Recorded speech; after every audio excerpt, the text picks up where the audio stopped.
with that, I'd like to introduce our very special guest today. Paul DeBlock is from the Bureau of Planning and Sustainability, and he's going to be discussing business sustainability and waste reduction practices. So without further ado, I'll turn it over to him. Hey, Paul, how's it going? Hey, Jacob, thanks for that introduction. Hey, everybody.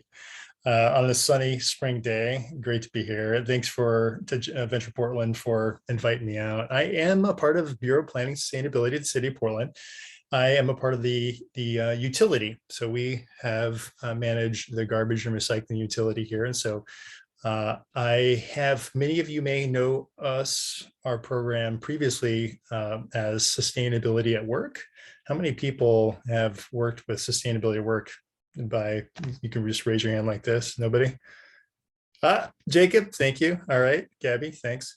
So we have been around as sustainability work for years, and we helped businesses really operationalize sustainability practices, mostly resource efficiency, so energy, water, transportation, et cetera. And 2020 was a very eventful year, and we wanted to adjust. We had different priorities, wanted to adjust our programs to kind of meet those priorities. And so we sunset sustainability work and to invest our time and energy into other areas. So we no longer have sustainability work. But that said, we still have lots of great resources on our website that I'm going to go through a little bit here that link to tips around sustainability of the workplace, especially for small businesses, and as well as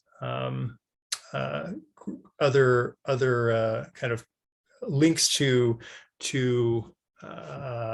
other areas you can think of that go deeper into resource efficiency, waste recycling and composting and waste prevention and things like that. So please explore that when you get a chance. And then I also want to say that beyond these green business tips, which are they're kind of one size fits all. They don't always fit anybody specifically. Our team still does go out and assist businesses specifically on waste prevention and recycling and composting in person, on site. We can help kind of provide technical assistance in areas that you might find challenges on. So please take us up on that.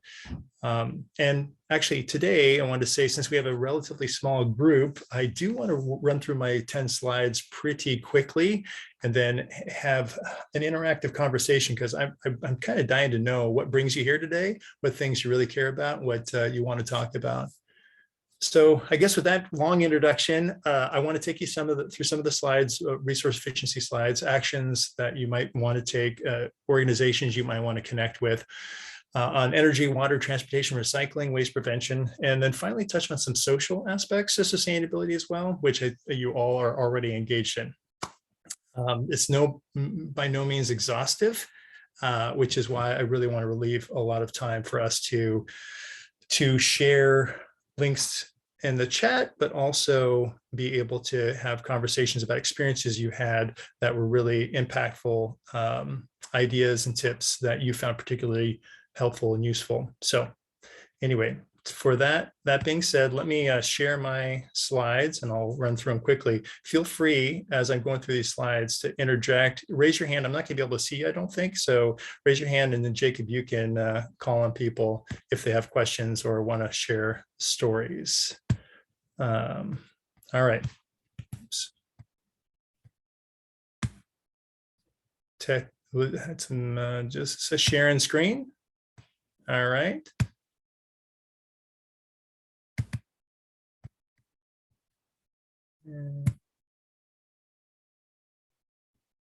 Come on.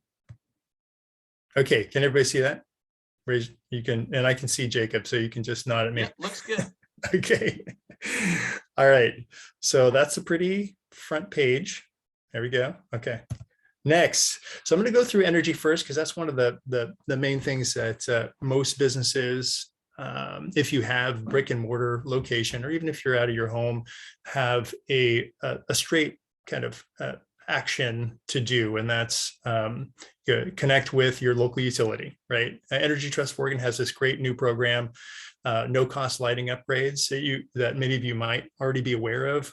It's certainly one of the easiest and quickest ways to save energy, and also potentially save money depending on your operation, right? And Portland General Electric has some fantastic people on staff that are much like us, will go on site with you and do an assessment of your program, I'm sorry, of your operations, and give you really specific, tailored recommendations. So if you haven't done that, that's your first step.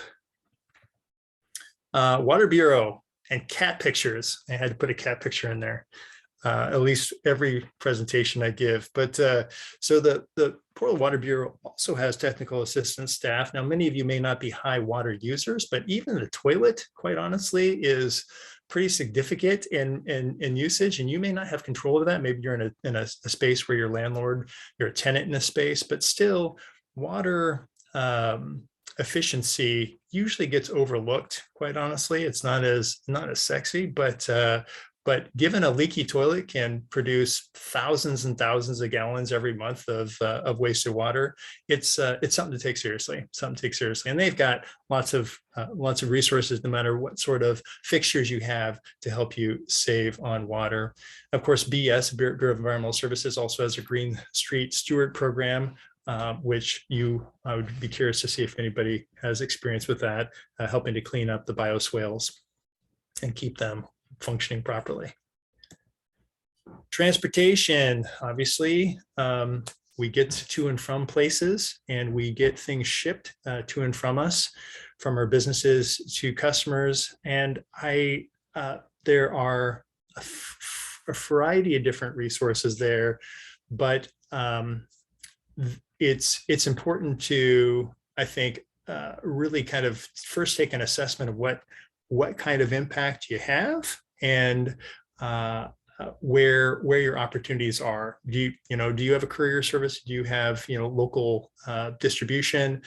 Is it just your car at your home office? And those sorts of questions will kind of lead you down different directions where their opportunities might be. But a couple of opportunities. Peapod does have free bike staples. They also have somebody on site. I'm not sure what Free Bike Maps and other employee resources are, but I'm sure it was really interesting. Whatever that E stood for, it was really interesting. But this, they have resources if you have employees to help them mitigate their own impact from driving to and from work. All right, and then a variety of different Get There, Oregon Forth, both are good partners if you're going to be using electric vehicles and or looking for ways to improve your transportation alternatives. Recycling, compost, this is our wheelhouse, right? This is what we do. And if you have questions about this, you could just get in touch with me later. I have this really deep dive, geek out sort of presentation on what can and can't be recycled, and why, kind of behind the scenes tips and tricks, and answer all those questions about why can't I recycle that coffee cup. What about Christmas lights? I know, the random stuff like that. So if you want, I would be happy to talk to you offline, or maybe even give a presentation at your workplace. Metro is a great resource if you haven't already, which I know most of you already are familiar with it. The Find a Recycler is probably the best resource you have. Contact them, and just about by location, and also so by your address is also what you want to recycle. They will have a list of options, if there are options, to either drop off or have it collected from you. So great resource. Reuse, repair, and share. Well, this is kind of the waste prevention aspect of it, the using less stuff. As you know, majority of the impact we have from a climate perspective is the stuff we buy and the food we eat. So the more we reduce it, it's actually more of an impact together than transportation to and from work, or other types of or heating and cooling your home. The things that we buy and the food we eat makes a big difference. And again, I have other talking points on this if you're curious to explore this further. But this is a great site, Resourceful PDX, something that actually is housed with the Bureau of Planning and Sustainability, that has a great blog about buying smart, reusing, borrowing and sharing, fixing and maintaining. And it has a map, which I'm going to show here, of all the different locations in Portland that you might want to visit to support businesses that do, and organizations, nonprofits that do that sort of waste prevention, reuse, repair, share work. All right, and then community. You know, many of you, I think Jacob was mentioning that many of you are working with Solve during this Earth Month. And there's some fantastic organizations, EarthShare Oregon, Hands on Greater Portland, Portland Means Progress, all these organizations and more. You know, obviously this is just tip of the iceberg to get involved with community and help support local community, because sustainability isn't just about resource efficiency, is it? In fact, primarily it's about building community and supporting each other through these challenging times. All right, and the last thing I wanted to say is connecting with each other, you know, through Venture Portland, Be Local, which is the B Corp certified businesses. It's not just B Corp certified. They also have events where all businesses can get together and share with each other these resources, as well as support one another in their efforts. The Corporate Sustainability Collaborative, mostly for office spaces, quite honestly, but they have a great Facebook page that they'll do events during Earth Week, as well as help connect each of the businesses and organizations with each other, so they can share best practices and support one another.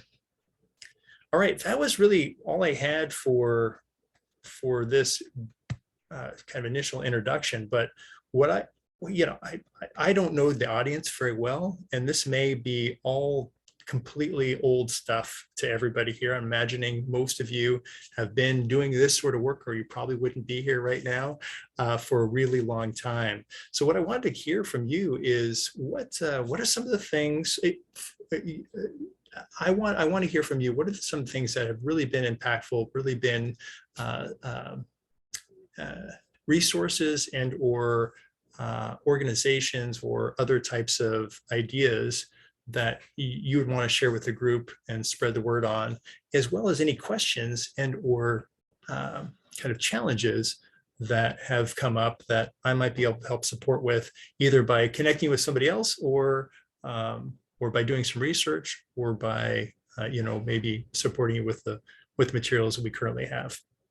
That's a lot to ask, but throw it out there for everybody. Did anybody have anything they wanted to share or ask Paul? I know that we've got a couple of things in the chat here around some of the waste areas. Great. Well, I can address those first. I didn't see the chat. Sorry, everybody. Yeah, so it looks like it ranges from, just too many people driving, food waste, packaging, takeout containers, trash everywhere. Yeah. Building demo. Great. So yeah, anything you want to specifically speak to there? Yeah, why don't I run through those while you all are collecting your thoughts, and if there's anything else. Actually, Tanya, do you want to ask your question first? Yeah, I mean, you said Energy Trust about lighting and that, and my district, St. John's, has a plaza, and we're looking at needing to put lighting out in order to make it more friendly and more safe. Do they also provide lighting for something like that, for like a plaza in a common district? So yes, they would provide outdoor lighting, but the way Energy Trust works is that it really has to be replacing existing lighting for it to be a part of their program, right? That said, that doesn't mean you can't call them up and say, this is a system this is the program, the project we have, where maybe there's some additional support funding for that sort of project. It's just probably not the one that I mentioned in my slide, although somebody else may be more familiar with it than me. PGE also, I don't know who's up there. I think it's PGE, right? PGE may have some additional community money set aside for things of that nature. So definitely check in. Heather. Hi, Paul. Nice to Hey, see you. good to see It's been a you. while. Yeah. So I work in the realm of sustainability as well. And, so my comments in the chat were about energy efficiency and, Yep. building demolition, buildings use, 40% of our energy. So that's a really big impact. And I think people are leaving a lot on the table when they're not paying attention to that. And certainly, I think one of the questions that I would have, I have one suggestion and then one question for you. But one of the things I think people are leaving on the table is energy and maybe how they might. So my question is more about how might business districts support their members and their other buildings on their main streets to be able to access better sustainability resources, both understand, the education side as well as what those resources are. So come back to that one, but I wanted to mention one existing program. So in addition to the, design and planning work we do, we also write grants to help our clients access a lot of the cool green sustainability work. So for example, the PG&E Renewable Development Fund is a great resource. I wanted to flag for people. We just got a $70,000 grant to put solar on a crowd-funded affordable housing project for guerrilla development. We're writing 3 more. And so just want to let people know that they will pay up to 85% of the cost of your solar, which is huge. So that's a really great resource, both for any buildings that a district has, but also for being able to support your local property owners and businesses to add solar to theirs. So grants are due June 1st. So that's just one resource, but can you speak to how, are there other, maybe Jacob can speak to this too, but are there other good examples of a business district that has good sustainability resources on their website to make sure that these, grants, incentives, and other sorts of low-hanging fruit are, available, and, are people giving webinars? How could they? That kind of stuff. That's funny you should mention that, Heather. That's the perfect segue to my next guest, or our next guest. So I'd like to introduce Liz Smith, who's president of the St. John's Boosters, and she's going to talk a little bit about the St. John's sustainability team and some of the work that they've been doing in the district. So Liz, are you there? I am here. Thank you so much, Jacob. Hey. Hi, everybody. So before I was part of the business district, I was part of the neighborhood association.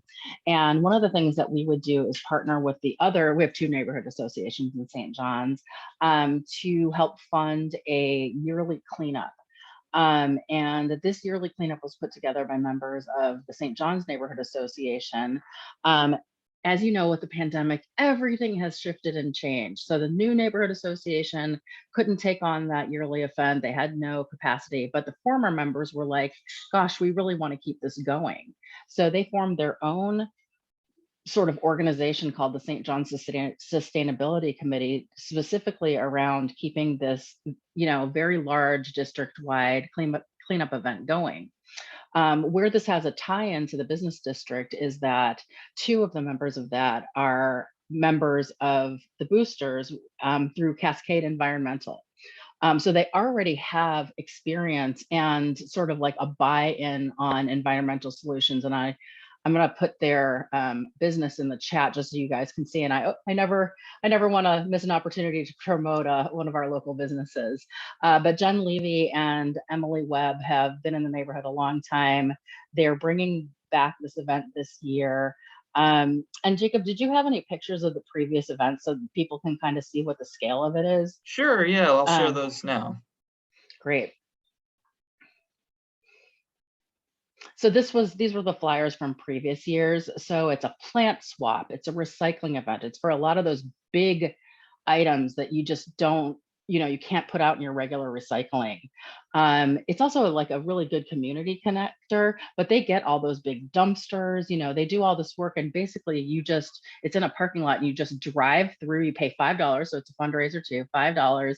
And then you can take all of these big items that you don't know what to do with, make sure that they go to the proper places, and also help support the neighborhood association. So we're really excited that after a couple of years, this event is coming back because, it just helps reduce waste, not only in the businesses, but all over the neighborhood as well. And they just do a really good job of putting it together. Did you have also pictures of the event? Yeah, so here's kind of like what that looks like. So, it's very highly organized, lots of volunteers, just a really good event.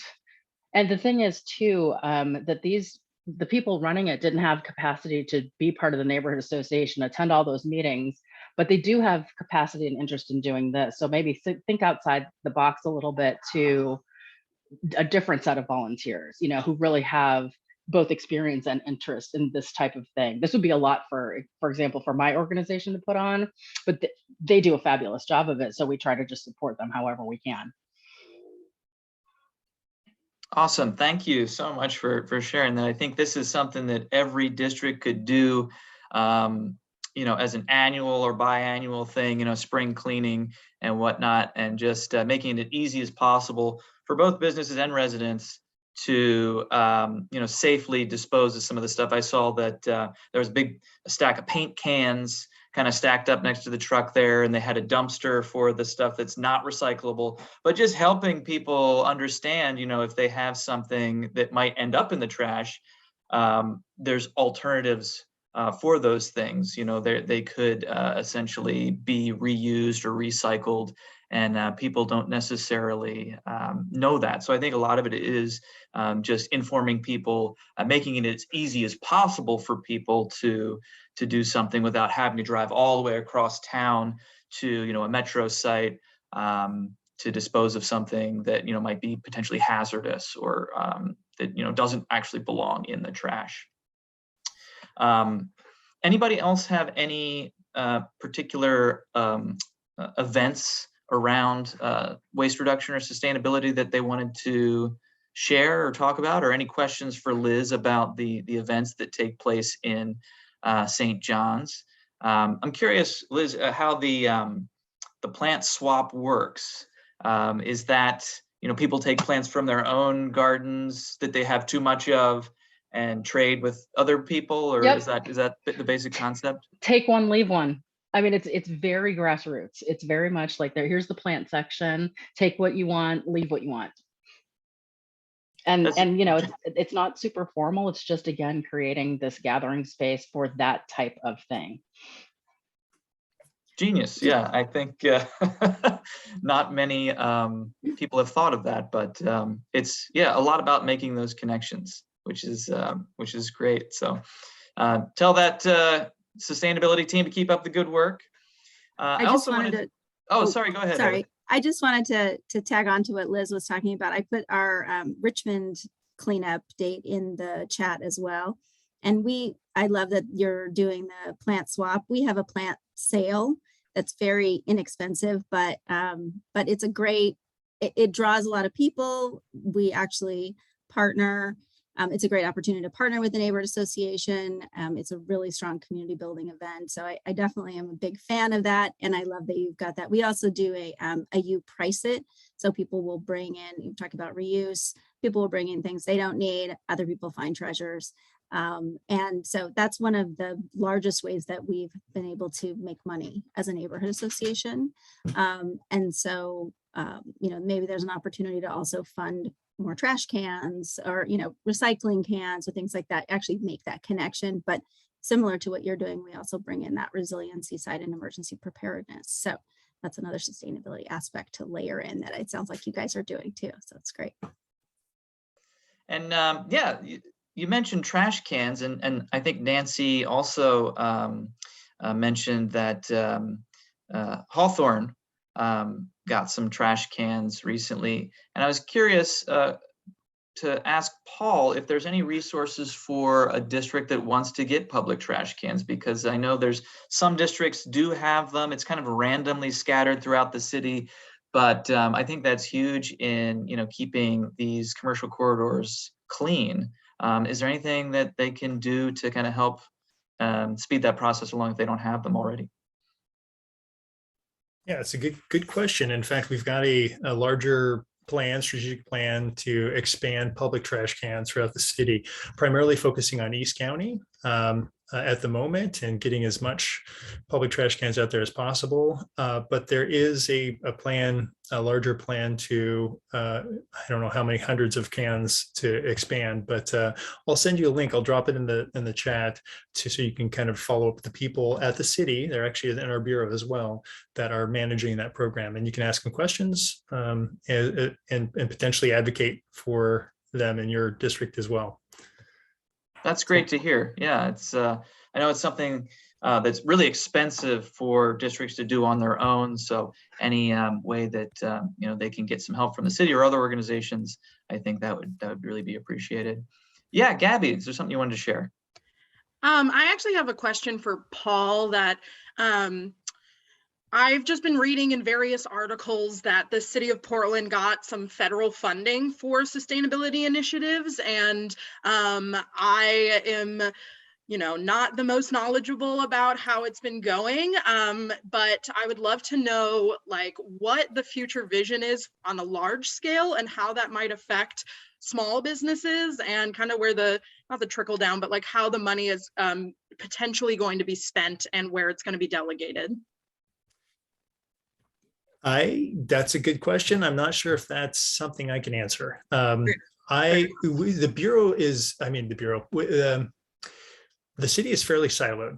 So we've got federal funding happening at the Bureau of Transportation, probably the Water Bureau, most likely within other parts of the city. So I can say that we did get money for trash. The public trash cans are largely funded by those federal dollars. Awesome. But expanding, I would have to connect you with some of the people within the city that might have a better, larger picture, overview picture of that than I do. Sure.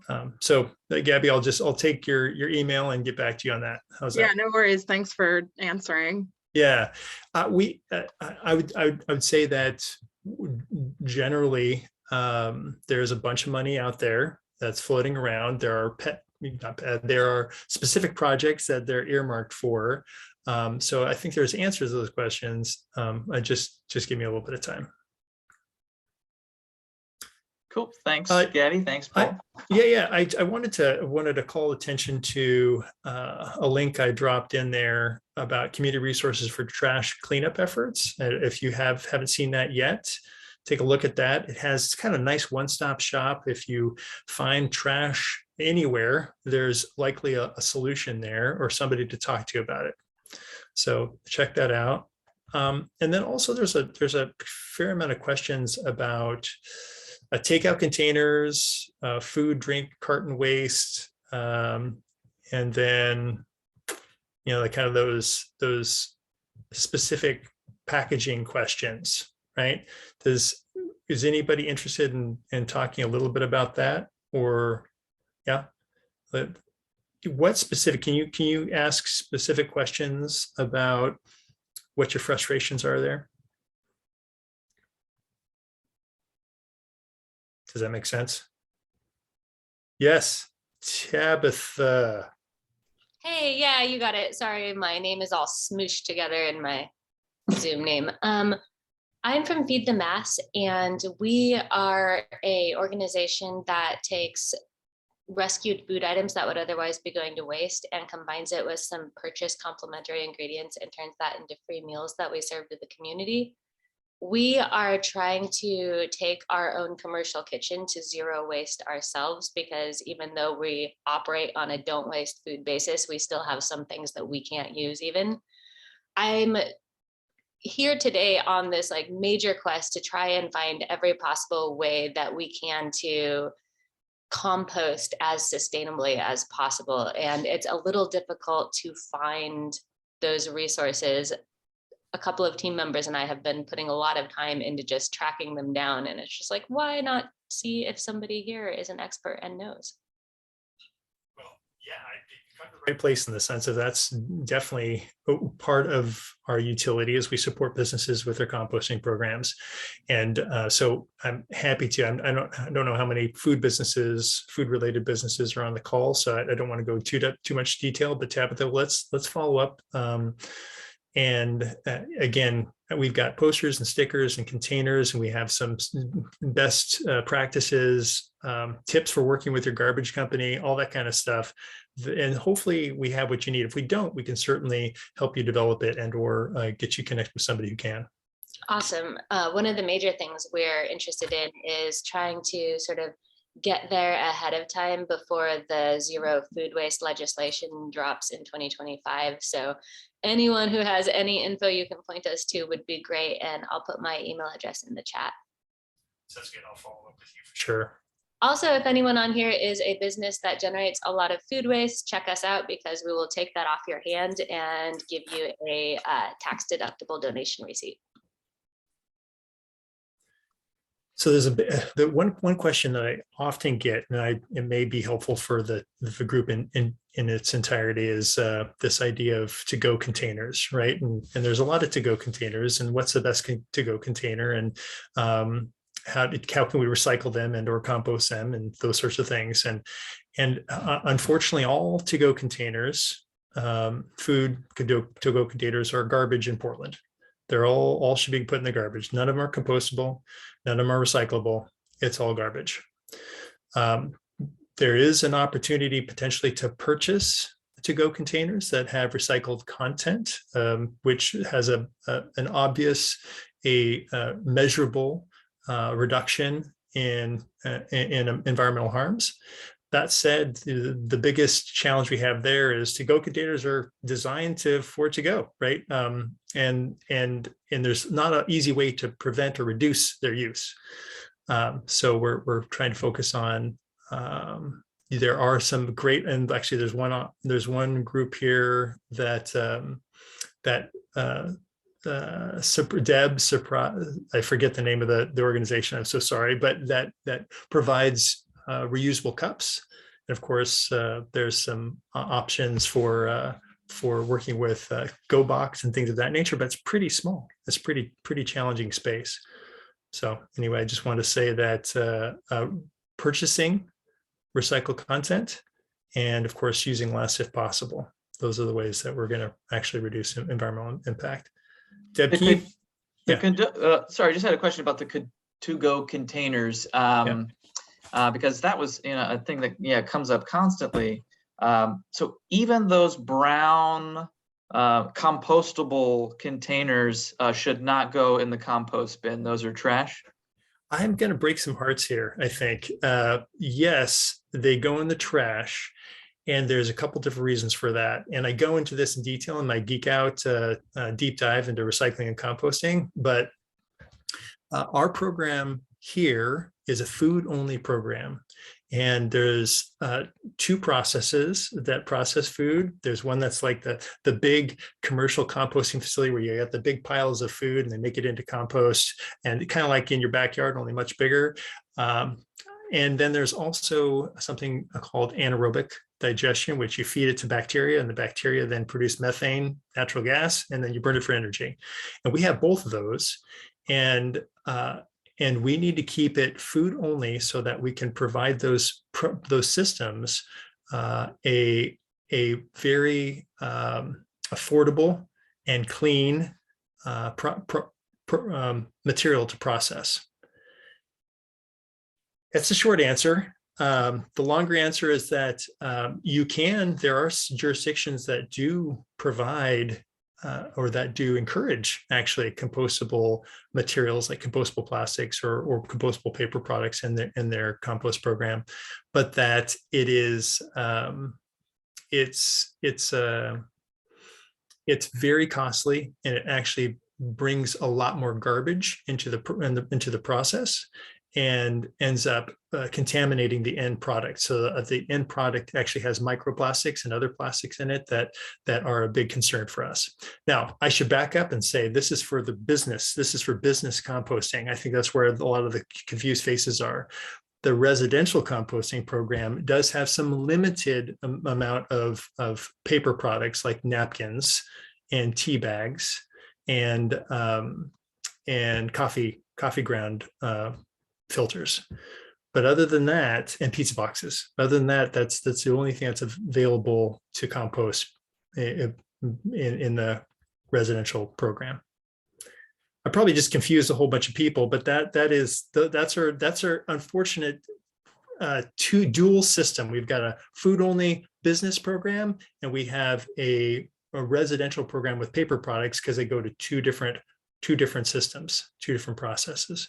Our residential goes primarily to the big composting facilities that have big piles of compost, and then the commercial one goes primarily to an anaerobic digestion facility that really needs it to be squeaky clean.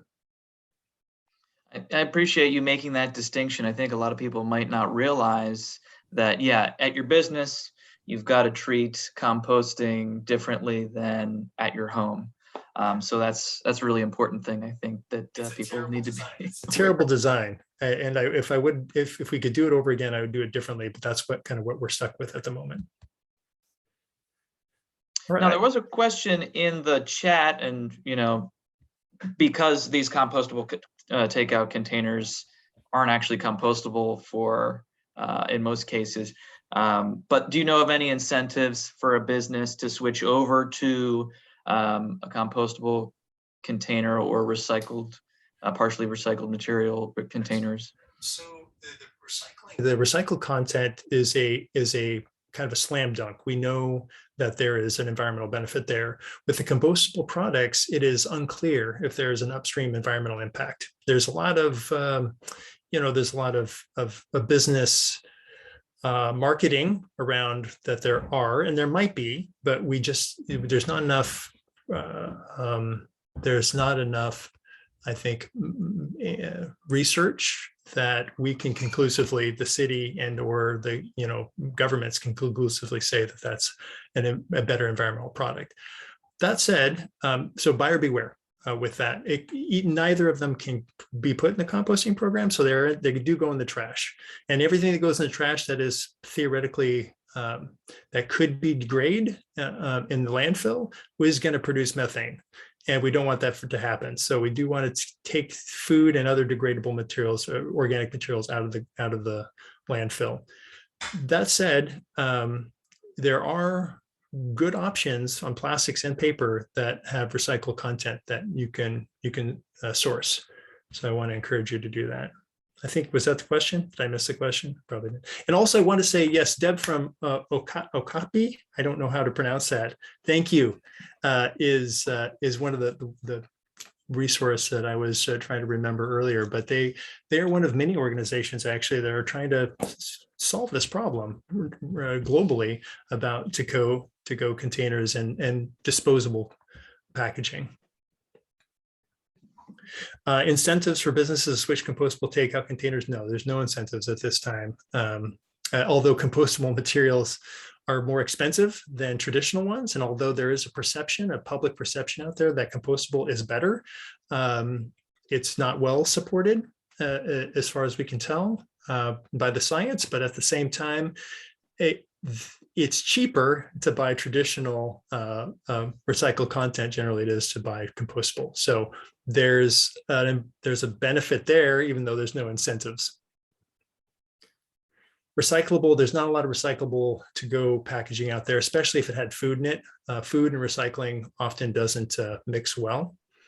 So you'd need to have some sort of washing or cleaning or rinsing that happens, even if it is recyclable. And generally, plastics recycling, again, not to geek out too much, but there's certain shapes that are recyclable and certain shapes that aren't. And most of the recycling that's to-go packaging is just not the kind of materials that are recyclable. They don't have markets. They don't have anybody willing to buy them and make something new out of them. Yeah, I read that Portland's the actually amount of things that we can recycle here decreased recently just because the markets no longer existed for some of those materials. So what's some things that used to be able to be recycled but shouldn't go in the recycling anymore? Well, the good news is that both, unlike compost, the recycling at home and at work are the same. That's good news. And actually, everything that goes in that blue bin, nothing has changed. Nothing has changed with the blue bin. Everything that used to be able to go in the blue bin continues to be able to go in the blue bin. That said, there are some things, there are some materials that you could separate out before China's crackdown on garbage coming into their country and before the pandemic and supply chain issues that did have markets like those to-go plastic containers. You could separate those out. It was being baled separately and sent to Asia primarily to be recycled. That is no longer the case. So all the things that you were separating out, taking to New Seasons or Whole Foods or Far West Fibers, depending on where you were dropping off your other plastics, that's no longer an option. It's all garbage at this point. And what do you think about these third-party recycle companies like Ridwell that will take some of those things that can't be recycled by the city's program?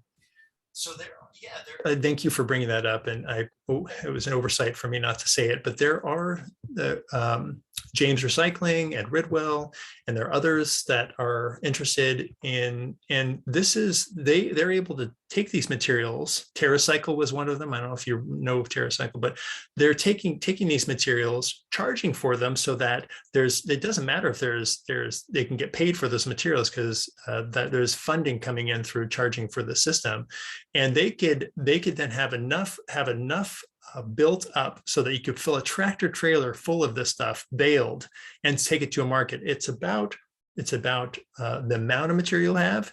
If the more you have, the more there'll likely be markets for the material. The less you have to sort, the more that there'll be, the cleaner the material is. So they control all those things that make that take down some of the barriers for having a place that's willing to buy that material and make it back into something else, actually recycle it. Great, good to know that some people do have options if they want to go that route. If they do have, I know there's very specific things that they take, but seems like the number of organizations and companies is growing. So that's great news. Yeah, Gabby. Yeah, sorry, I have another question.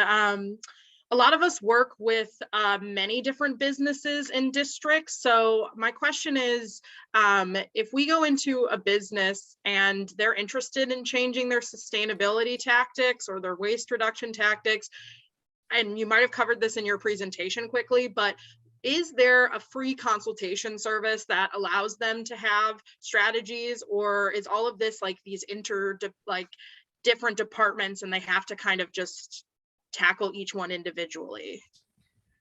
Well, so there used to be one in the city of Portland called Sustainability at Work, and it's no longer there. That said, there are many of us that still work here that do slightly different jobs, but can still answer some of those questions. So please feel free to have them contact me. That said, in other parts of the region outside of Portland, Beaverton and Gresham, there's still some one-stop shops that you can contact. Clackamas County. So I know that's not going to affect you necessarily, but and the last thing I would say about that is there's probably, although I don't know if there's free options, there's probably some for-profit companies that would be happy to come out and maybe as a business district go through pretty inexpensively and help all the businesses out. I'm not connected with them, so I don't know, but it's worth exploring on the Google. Yeah, thank you. Yeah, that sounds like a great project that could possibly qualify for a Venture Portland grant. If you're interested or your district is interested in hiring someone to come out as a consultant to just kind of give you ways to improve your sustainability as a district as a whole. So things to think about for the fall round of grants, which will be in August and September. So any other questions for Paul? Yeah, Hey, Heather. but Heather, oh, Yeah, I put one in the chat about, just other types of sustainability related to air quality and greening the district, in terms of tree planting programs, things like that. Could you speak to what resources there might be available? yeah, that's a good question. I mean, other than Friends of Trees, and also the Bureau of Environmental Services has their it's not trees, but they have their bioswale program. There might be parks might have something. I'm not familiar with what they have now. We've been a little bit disconnected the last couple of years. But if anybody knows of any tree planting resources, does anybody here know of any? Other than Friends of Trees, no, Yeah. I'm not familiar. It'd be I great do if there's some know, grants. I do know that Portland Parks does hold at least once, sometimes twice or even more a year, plant giveaways. So they're not exactly like planting the tree for you, but you can get trees from them to take to your property to plant and that kind of thing. And it's usually through kind of almost like a lottery system, but you put it in and you put in for one, and then they tell you yes or no. And if you have received a tree, then they have pickups at certain parks on the weekends. So then they tell you what park to go to come and get your trees.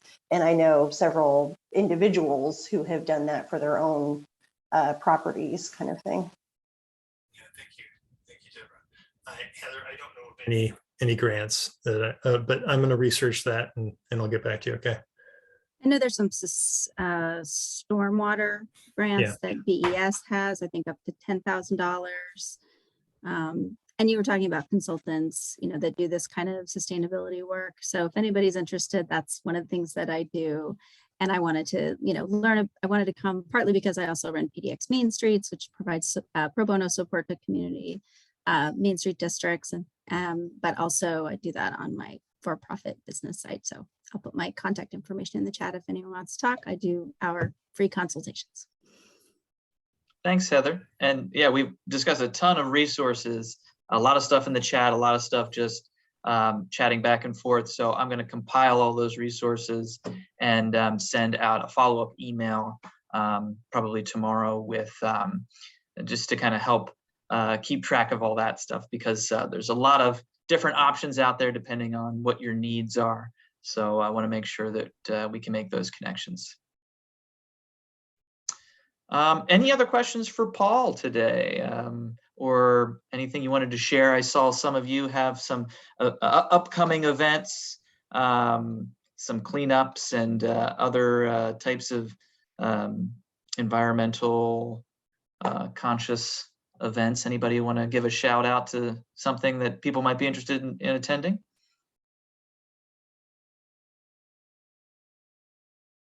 Okay.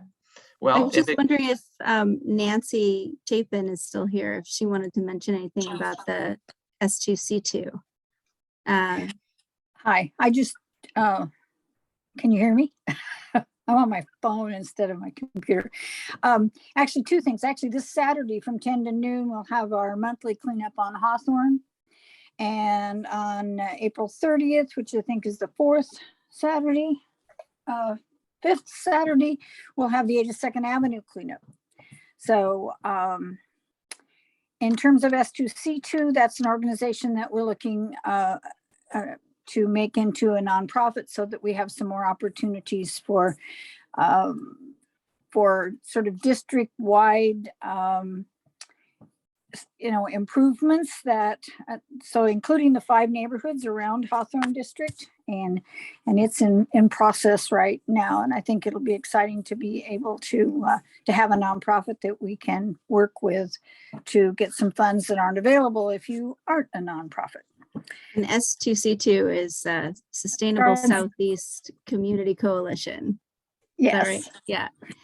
Yeah. And one thing, just another idea that I think is an example of how we're working with S2C2 is we have a project that is at 50th and Hawthorne that is going for a renewable development solar grant. And we are also combining that with art. So we're proposing to do a sustainable Hawthorne mural at the gateway that also highlights the sustainability efforts of the district, but also raises awareness that this building is will be powered by the sun. So those are other ways to also bring in sustainability into your awareness of the community through art and other kinds of interpretive elements too. Exactly. Great. All right. Thanks for sharing, Nancy. And yeah, Did 82nd put Avenue's the- been doing great job hosting cleanups. Last summer, they were cleaning up that area with, I think, monthly or maybe even more than monthly cleanups with the help of Solve and some other organizations. So they applied for a Venture Portland grant to fund those activities. So if your district is interested in doing something similar, let's chat about it. I did put the RID patrol at OregonMetro.gov in the chat because they have become available to pick up trash after you've done your trash, your project, instead of having to try to get a dumpster. So I'd put that on your list of resources, especially if you're going to do a cleanup. So RID patrol at OregonMetro.gov.